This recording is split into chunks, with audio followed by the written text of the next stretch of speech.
የፋርስ ምድር ጦርነት ከተቀሰቀሰ ወዲህ ውጥረቱ ከቀጠናው ተሻግሮ የሀያላን ሀገራት ፖለቲካና ኢኮኖሚ ማናጋቱን ቀጥሎበታል። ከሙስካት ኦማን፣ ከሮም ጣሊያን፣ ከኢስታንቡል ቱርክ አንስቶ ብሎም እስካሁኑ ኢስላማባድ ፓኪስታን ድረስ ቴህራንና ዋሽንግተን ለድርድር ቢቀመጡም እስካሁን ለመፍትሄ የሚያበቃ ስምምነት ላይ አልደረሱም። ዛሬ ላይ ግን አልጀዚራ ባወጣው ዘገባም የአሜሪካና ኢራን የሰላም ስምምነት መሻሻሎች እያሳየ መሆኑ ቢገለጽም በምን ጉዳይ ላይ የሰላም ተስፋዎች እንዳሉ ግን የወጣ መረጃ የለም። ሆኖም በቴህራንና በዋሽንግተን መካከል በአስታራቂዎች አማካኝነት የሚደረገው ውይይት ስለመቀጠሉ በርካቶች እየተናገሩ ነው። በሌላ በኩል የአሜሪካ ውጭ ጉዳይ ሚኒስትር ማርኮ ሩቢዮ በድርድሩ ላይ ትኩረት ሊሰጠው የሚገባው ዋናው ጉዳይ ቴህራን በሆርሙዝ ሰርጥ ላይ ያላት አቋም መሆኑን ተናግረዋል። ሚኒስትሩ አክለውም ኢራን በባህር ሰርጡ ላይ የአገልግሎት ታሪፍ ወይንም የክፍያ ስርዓት ለመዘርጋት እየሞከረች መሆኑንና ኦማንም በዚህ ስርዓት ውስጥ እንድትካተት ለማሳመን ጥረት እያደረገች መሆኑን ጠቁመዋል። ሩቢዮ ይህንን አካሄድ ሊቀበል የሚችል አንድም የዓለም ሀገር የለም ሲሉ የዋሽንግተንን ጽኑ አቋም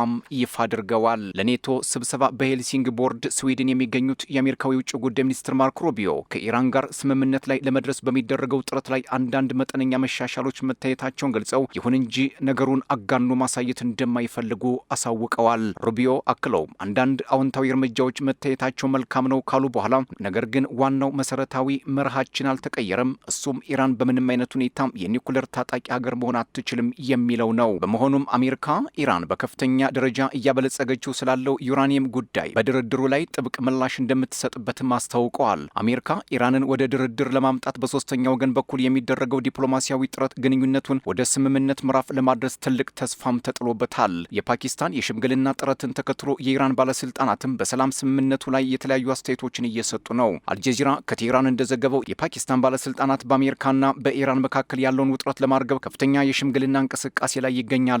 አንድ ከፍተኛ የኢራን ባለስልጣናት የስምምነቱ መቋጫ በጣም መቃረቡን ገልጸዋል። ሌላው ስማቸው ያልተጠቀሰ ሁለተኛ የኢራን ባለስልጣን ግን አሁን ላይ ሆኖ ከሰላም ስምምነት ሊደረስ እንደሚችልና እንደማይቻል በእርግጠኝነት ለመግለጽ አስቸጋሪ መሆኑን ተናግረዋል። የኢራን ተደራዳሪዎች አሁንም አሜሪካ አዲስ ጦርነት ለመጫር እያሰበች ነው ሲሉ ክስ አቅርበዋል። ኢራን ዋሽንግተን አዲስ ጥቃት ለመሰንዘር ዝግጅት እያደረገች መሆኑን የሚያሳዩ ግልጽና ሚስጥራዊ እንቅስቃሴዎች አሉ ስትል ትወነጅላለች። ይህ ደግሞ ወደ ሰላም የሚወስደውን መስመር የሚያሳሳ ስለመሆኑ የፖለቲካ ተንታኞች ይናገራሉ። በሌላ በኩል የአሜሪካው ፕሬዚዳንት ዶናልድ ትራምፕ ውጥረቱ የሚቀጥል ከሆነ የአሜሪካ ጦር በኢራን ላይ የበለጠ ጠንከር ያለ ጥቃት ሊሰነዝር እንደሚችል ማስጠንቀቃቸው ለውጥረቱ አለመብረድ ማሳያ ተደርጎም ተወስዷል። ፕሬዚዳንት ዶናልድ ትራምፕ ቀደም ሲል ድርድሩ በመጨረሻው ምዕራፍ ላይ መሆኑን ገልጸው የነበረ ቢሆንም አሁን ላይ ግን የሰላም ስምምነቱ መቋጫ እስኪያገኝ ድረስ ዋሽንግተን በትዕግስት እንደምትጠብቅ ተናግረዋል።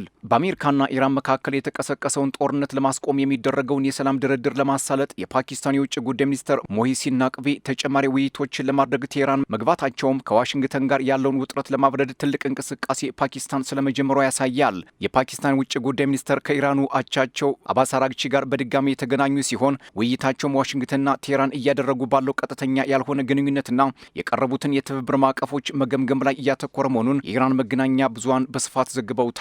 የፓኪስታን መንግስት በሁለቱ ሀገራት መካከል ያለው ልዩነት ለማጥበብና የሰላም ስምምነት ላይ ለመድረስ ከፍተኛ የማስታረቅ ሚናም እየተጫወተ ይገኛል። ይሁን እንጂ ዋሽንግተን የኢራን የዩራኒየም ክምችት ላይ ጥብቅ ቁጥጥር እንዲደረግ በምትጠይቀውና ቴህራን በሆርሙዝ የባህር ሰርጥ ላይ ባላት ቁጥጥር ዙሪያ አሁንም ድረስ ሰፊ ልዩነቶች መኖራቸው ታውቋል። ሌላው አሜሪካና ኢራን የሰላም ተስፋ መስጠታቸውን ተከትሎ በነዳጅ ዋጋ ስጋት ሳቢያ ተዳክሞ የነበረው የአውሮፓ አክሲዮን ገበያ ላይ መነቃቃት መፈጠሩም ተመላክቷል። ሁለቱ ወገኖች አሁንም ድረስ ሰፊ ልዩነት ቢኖራቸው በሰላም ንግግሩ ላይ የታዩት የበጎ ለውጥ ምልክቶች በባለሀብቶች ዘንድ እምነትን መፍጠራቸው የአውሮፓ አክሲዮኖች እድገት አስመዝግበዋል። የአክሲዮን ገበያ ተንታኞች እንደሚሉት ምንም እንኳ ዋሽንግተንና ቴህራን አሁንም ድረስ በስትራቴጂካዊ ጉዳዮች ዙሪያ ባልተቀራረበ አቋም ላይ ቢገኙም በሶስተኛ ወገን በኩል የሚደረገው ዲፕሎማሲያዊ ጥረትና የመልእክቶች ልውውጥ መቀጠሉ ለዓለም አቀፉ የፋይናንስ ገበያ ከፍተኛ መረጋጋትንና መነቃቃትን እየፈጠረ ይገኛል ብለዋል። በሌላ በኩል የጀርመን የውጭ ጉዳይ ሚኒስትር ዮሐን ዋድፉል እንደተናገሩት ሀገራቸው በዩናይትድ ኪንግደም መሪነት በሚካሄደው የሆርሙዝ የባህር ሰርጥ የጸጥታ ጥበቃ ዘመቻ ላይ ለመሳተፍ ዝግጅት እያደረገች መሆኑን ከተናገሩ በኋላ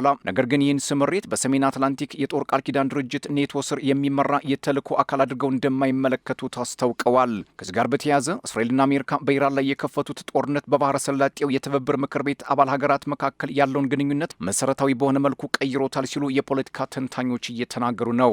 እነዚህ ሀገራት በፖለቲካው ረገድ በጣም የተለያዩ መሆናቸውን የሚጠቅሱት ተንታኞች በአሁኑ ወቅት እየተከሰተ ካለ ሁኔታና ከኢራን ጋር ስላላቸው ግንኙነት የሚከተሉት አካሄድ ፍጹም የተለየ ነው። በዚህም ምክንያት ቀድሞውኑ ተደብቀው የነበሩ አንዳንድ ልዩነቶች አሁን ላይ ላይ በግልጽ እየታዩ ሲሆን አዲስ የፖለቲካ ጎራዎች እየተፈጠሩ መሆኑን እያየን ነው ሲሉ ተንታኞቹ ያስረዳሉ። እንደ ቀጠናው ተንታኞች የተባበሩት አረብ ኤምሬቶች በጦርነቱ ግንባር ላይ ተሳትፎ ስታደርግ ቆይታለች። እስራኤልና አሜሪካ የጀመሩትን ዘመቻ ፍጻሜ እንዲያገኝ ከመፈለጓም በላይ በኢራን ላይ ጥቃት ስለመሰንዘሯም አንዳንድ ሚስጥራዊ መረጃዎች ያሳያሉ። ከእስራኤል ጋር ያላትን ግንኙነት ወደ መደበኛ ደረጃ አሸጋግራለች የሚሉም በርካቶች ናቸው። ይህ ደግሞ በሰላጤው ሀገራት አዲስ የፖለቲካ አካሄድ ስለመወለዱ ጠቋሚ ነው።